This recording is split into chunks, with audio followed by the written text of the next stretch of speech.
Étude de cas, l'importance de chaque phase du projet. Les conséquences de se précipiter dans une phase de projet. C'est vendredi soir que Jason, chef de projet dans une entreprise spécialisée dans les logiciels de réalité virtuelle, reçoit un appel urgent de son manager, Matteo. Matteo dit à Jason qu'il a besoin d'un coût et d'un calendrier pour un programme de formation en réalité virtuelle pour Flight Simulators, Inc., une entreprise qui effectue la maintenance des avions, d'ici la fin du week-end. Jason passe le week-end à travailler sur une proposition pour Flight Simulators, Inc. Il prépare rapidement une proposition estimant qu'elle coûtera $200 000 et prendra 6 semaines pour développer le cours. Il s'agit du coût et du délai standard pour développer une formation sur la plateforme de son entreprise. Il envoie la proposition à Flight Simulators, Inc. afin qu'ils puissent respecter leur délai.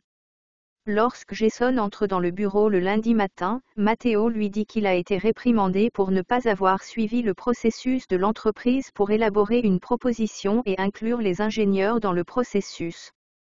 Les ingénieurs examinent les informations présentées par Flight Simulators, Inc. et se rendent compte que le logiciel de l'entreprise ne fonctionnera pas avec leur plateforme.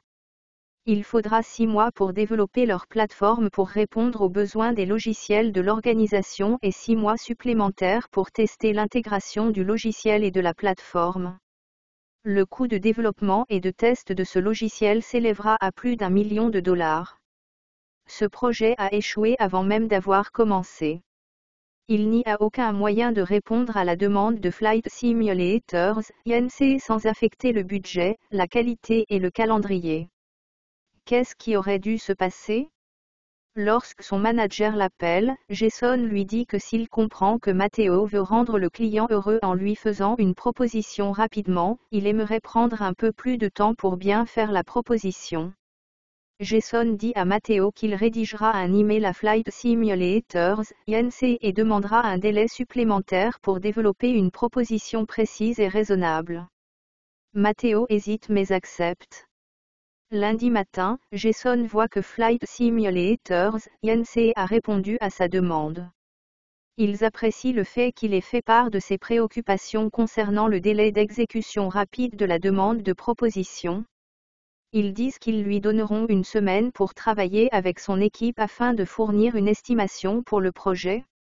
Jason a maintenant le temps d'impliquer tous les acteurs clés dans l'estimation des efforts nécessaires pour mener à bien le projet, y compris le coût, le calendrier et les ressources. Appliquons le cycle de vie du projet à ce projet. Graphique circulaire montrant comment les phases du cycle de vie du projet s'emboîtent. Initier, planifier, exécuter et clôturer. Initiation du projet. C'est la phase que Jason s'est précipité dans le premier scénario. Idéalement, au cours de cette phase, Jason discute des objectifs du projet avec Flight Simulators, Inc. pour bien comprendre ce qu'il demande.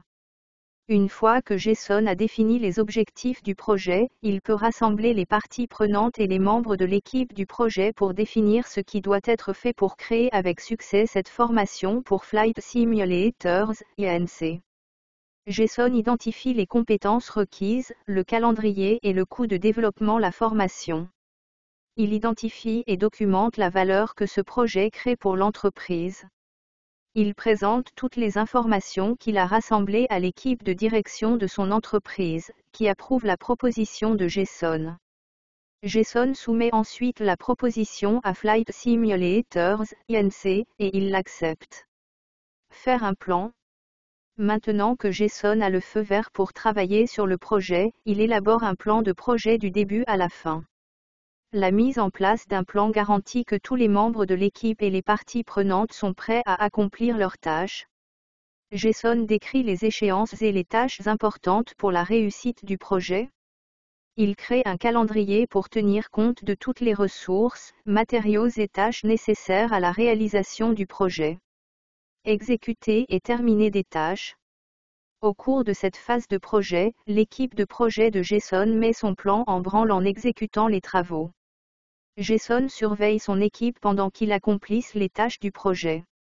Son rôle en tant que chef de projet n'est pas de terminer les tâches individuelles, mais d'aider à éliminer les obstacles qui ralentiraient ou empêcheraient l'équipe de terminer ses tâches. Il est également de la responsabilité de Jason de communiquer le calendrier et les attentes en matière de qualité. Jason utilise ses compétences en communication pour tenir Flight Simulators (INC) à jour sur l'état du projet et recueillir leurs commentaires.